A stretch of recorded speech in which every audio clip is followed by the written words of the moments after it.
The whiskey stung as Derek Langston swallowed, watching his best friend Brent Logan glide through a dating app like a pro.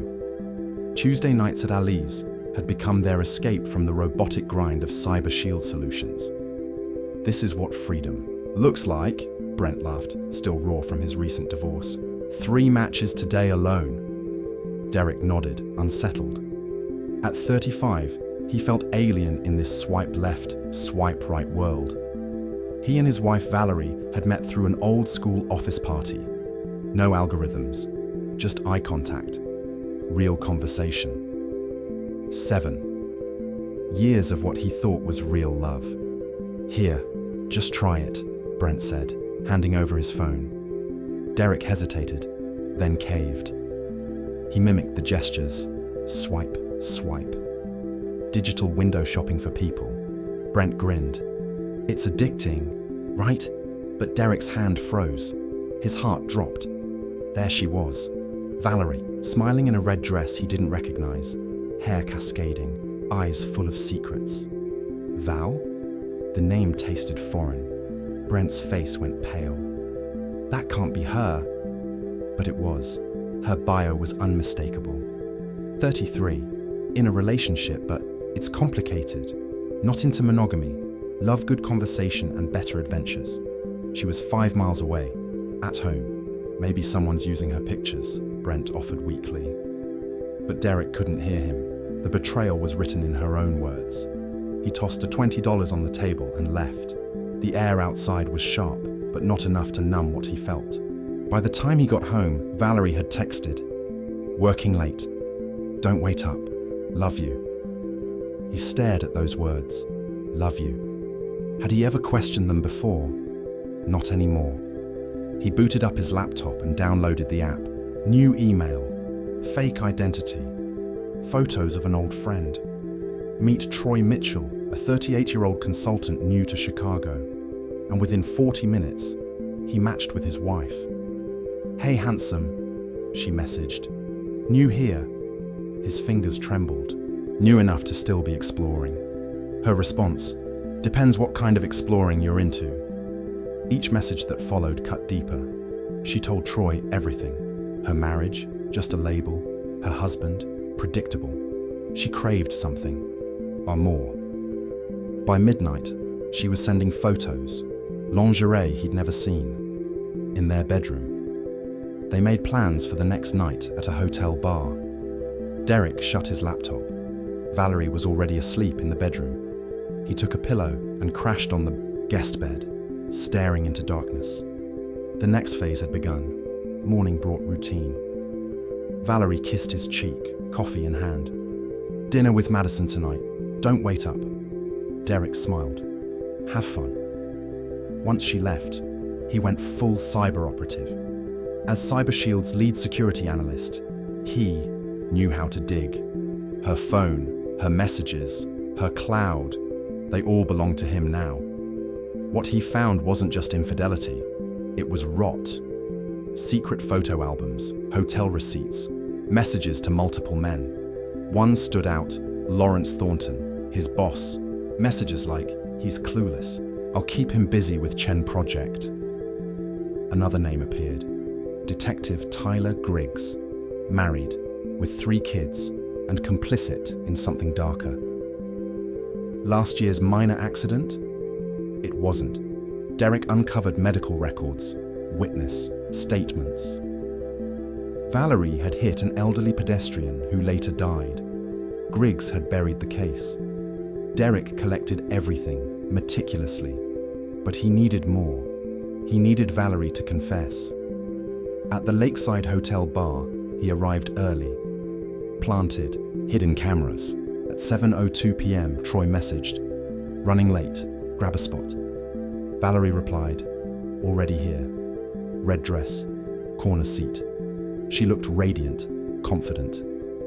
At 7:45, Troy cancelled. "Rain check?" he asked. Her reply stunned him. "Honestly, part of me fantasizes about my husband walking in, seeing I'm no longer under his control." The next day, he kept digging. As Troy, he became her confidant. She revealed it all. Her motives, her manipulation, her justifications. One day she admitted, "I stay for financial security. Divorce would cost me too much." At work, Derek monitored Thornton, took over the Chen project, kept him visible. He followed Valerie to a secret breakfast with Victor Castillo, a real estate investor. She promised insider zoning info, illegal, recorded with a mic Derek planted. The final puzzle piece, the hit and run. He traced altered police records and verified the victim's identity, Martin Reynolds. Valerie left him to die. The picture was complete. But Derek wanted more than truth. He wanted revelation. At the Castillo Development Gala, Valerie sparkled under crystal chandeliers, orchestrating the night like a queen. Derek mingled quietly, watching her charm investors. At 8:30 p.m., she took the stage to unveil the new luxury tower. Behind her, the screen didn't show blueprints. It showed her Tinder profile. Gasps rippled through the crowd. Valerie turned, confused. Then came her messages, her red dress rendezvous, her hotel chat, her fantasy of humiliating her husband. And then, the betrayal with Lawrence, the insider tips with Castillo, police reports, the connection to Griggs. Panic broke out. Castillo fled. Lawrence vanished. Valerie stormed off stage, grabbing Derek. "What have you done?" He smiled. "Just introduced you to Troy." Her eyes widened. "You? Me?" Griggs appeared, threatening. "You'll regret this." Derek replied, "Already survived. Worse. Reynolds didn't." When Valerie claimed to be pregnant, Derek coldly debunked it. She had drunk martinis days after claiming conception. The lie fell flat. Security dragged her and Griggs out. Days later, Valerie filed for divorce. Her lawyers accused Derek of manipulation, hacking, abuse. But his lawyer, Sophia Chen, calmly dismantled every claim. The court ruled, divorce granted on grounds of misconduct and fraud. Valerie lost nearly everything. Griggs was indicted. Blackidge was under SEC investigation. Valerie tried one last lie, claiming Troy was real, that she was pregnant by him. Derek proved Troy never existed. Every message was sent from Derek's devices. Valerie crumbled. The court ordered a restraining order. The Reynolds case was reopened. Her career was over. 6 months later, Derek packed to leave Chicago for Seattle. A letter arrived. Griggs had been sentenced. Valerie's trial loomed. Inside the box marked past, Derek filed the news clipping. Tomorrow was his to write, one truth at a time. 6 months had passed since the gala. Since that gold-draped woman with the honeyed smile was revealed under floodlights to be nothing but smoke and shattered glass. Since the man she betrayed, Derek Langston, dismantled her empire one truth at a time. Now that man stood on the 23rd floor of a high-rise in Seattle, gazing out at the wet skyline. His condo was modest, minimalist, fewer shadows to carry. He had taken the consulting role Sophia Chen helped arrange, head of cybersecurity for a mid-sized firm that didn't care about office politics or gala invitations. He wasn't trying to rebuild status. He was trying to breathe. Most mornings began with silence. No coffee brewing in the background. No Valerie humming in the next room. Just a French press and an apartment filled with the absence of lies. But freedom, AITA boss, came at a price. Some nights he'd lie awake, replaying everything, not the betrayal, but his response, the planning, the setup, the cold execution of vengeance with surgical precision. It had been justice, yes, but also annihilation, a kind of war you don't walk away from without carrying the battlefield inside you. Flashbacks that don't fade. Therapy wasn't something Derek believed in, until it was. Dr. Hale was calm, measured.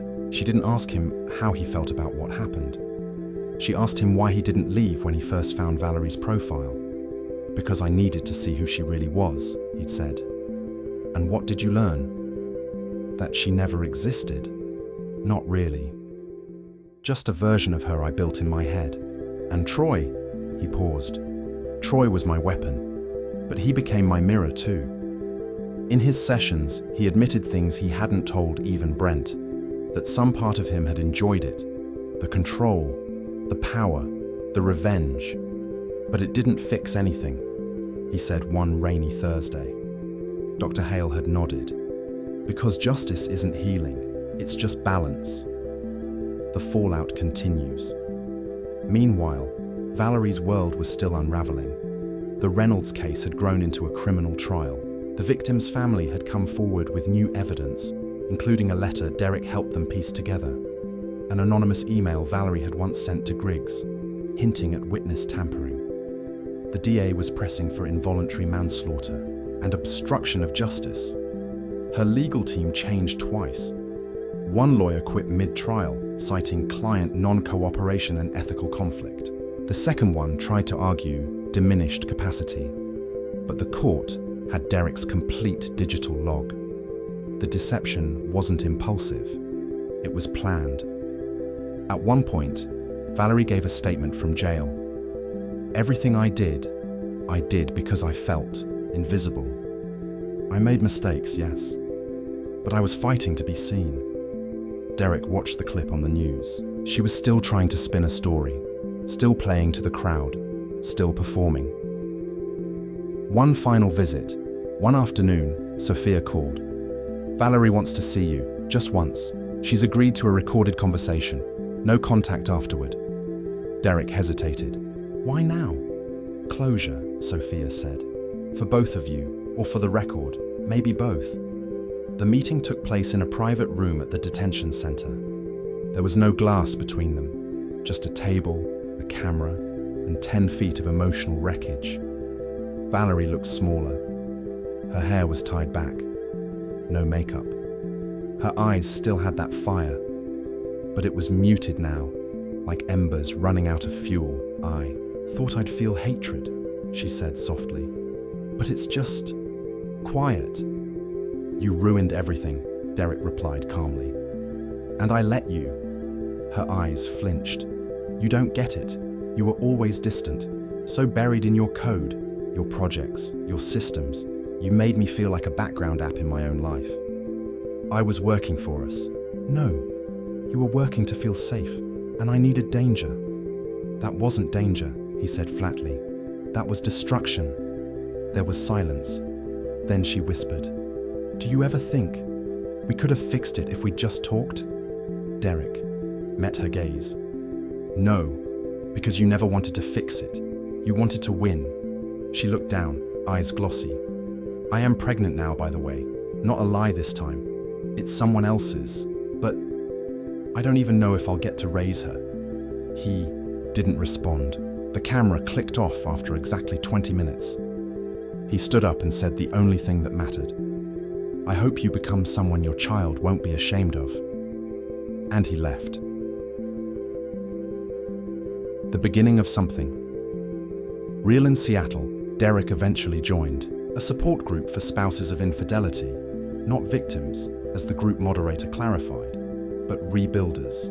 It was there he met Elena, a financial analyst with a dry sense of humor and a history of her own. Their connection wasn't fast or fiery, it was cautious, earned, layered with the kind of honesty that left no room for secrets. When he told her about Valerie, Elena didn't flinch. You didn't just survive it, she said once. You turned it into clarity. He smiled. Still working on the healing part. That's the boring part, she smirked. It's also the real part. Justice, not vengeance. A year after the gala, a final ruling was made. Valerie was sentenced to 6 years for obstruction and reckless endangerment. The manslaughter charge was reduced in a plea deal, but the judge emphasized her calculated indifference. In the hit and run, Griggs was disbarred and sentenced to 18 months. Lawrence Thornton resigned and left the state. Valerie's child was placed in the custody of her parents. Derek sent a small anonymous trust fund to the child. Nothing extravagant, but enough to say, "You're not your mother's sins." He never spoke of it again. Epilogue. Tomorrow, without ghosts. 2 years to the day after Valerie's world burned, Derek stood on a Pacific beach watching waves erase footprints. Brent joined him, tossing a beer his way. "You okay?" "Better," Derek replied. "Lighter." "You still check her profile?" "No, but I check mine, to make sure I never become what she became." They stood quietly for a moment. "You ever think of going back?" Brent asked. "To Chicago?" "No, to who you were before all this." Derek took a long breath. The wind whipped around them. "I think that man's gone, but the one I'm becoming might just be worth it." He opened his phone, deleted the last encrypted folder tied to Valerie, then turned it off. The sunset reflected in his eyes, not as a metaphor, just as light, real and present. Tomorrow wasn't promised, but it was clean.